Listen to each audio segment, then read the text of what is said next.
మొన్న మమతా బేగం సుప్రీంకోర్టులోకి రావడం, అక్కడ వాదించడం, ఎస్ఐఆర్ నిర్వహించొద్దు, ఈసీ ఇష్టం వచ్చినట్లుగా ప్రవర్తిస్తుంది, అక్కడ దాదాపు 2,00,00,000, 3,00,00,000 ఓట్లు పోయే అవకాశాలున్నాయి, ప్రతి వ్యక్తికి ప్రాథమిక హక్కు ఓటే కదా అన్న విధంగా ఆవిడ మాట్లాడితే సుప్రీంకోర్టు న్యాయమూర్తి సూర్యకాంత్ గారు నిజమే అన్నట్లుగా మాట్లాడారు. అలాగే ఆవిడ 5 నిమిషాలు కోరితే 15 నిమిషాలు మాట్లాడండి మేము వింటామని కూడా చెప్పారు. కానీ ఆవిడదంతా నటన.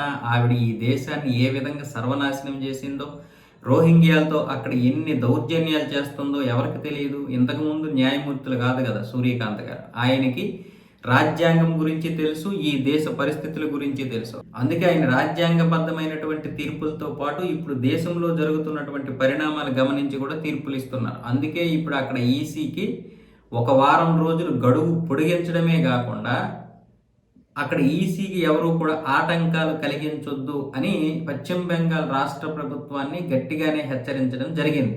అటు ఈసీ తరపున లాయరు, అలాగే ఇటువైపు ఏమొచ్చేసి పశ్చిమ బెంగాల్ తరపున లాయర్ ఇద్దరూ కూడా అక్కడ వాదించుకున్నారు సుప్రీంకోర్టులో. ఎవరెవరినో తీసుకొచ్చి పెడుతున్నారు ఎలక్ట్రల్ అధికారులుగా అని ఇటు ఈసీకి చెందినటువంటి లాయర్ డిఎస్ నాయుడు స్పందిస్తే, అటువైపు ఏమొచ్చేసి పశ్చిమ బెంగాల్ ప్రభుత్వం నుంచి కూడా ఇంకొక లాయర్ అలాంటిదేమీ లేదు, మైక్రో అబ్జర్వర్లు ఇష్టం వచ్చినట్లుగా ప్రతి ఒక్క పేరుని కూడా తొలగించేస్తున్నారు ఈసీ తరపు నుంచి, వాళ్ళు ఇటువంటిది ఏమి చెక్ చేయకుండానే ఇటువైపు వీళ్ళు మాట్లాడడం జరిగింది. చివరికి సిజే సూర్యకాంత్ గారు మాత్రం ఈసీని ఏ విధంగా కూడా మీరు అడ్డగించడానికి లేదు, ఈసీకే అన్ని హక్కులు ఇస్తున్నాము, ఈసీనే తుది నిర్ణయం తీసుకుంటుంది, ఇంకా ఈసీకి కావలసినటువంటి మరొక వారం రోజులు పొడిగిస్తున్నాము, ఈసీకి మాత్రం ఎవరు అడ్డు రావద్దు అన్న విధంగా నిన్న సుప్రీంకోర్టులో జరిగినటువంటి వాదనలు విన్న తర్వాత మరి మమతా బేగం ఏం చేస్తుందో తెలియదు. కానీ మొత్తానికి భారీ షాక్ ఈవిడికి.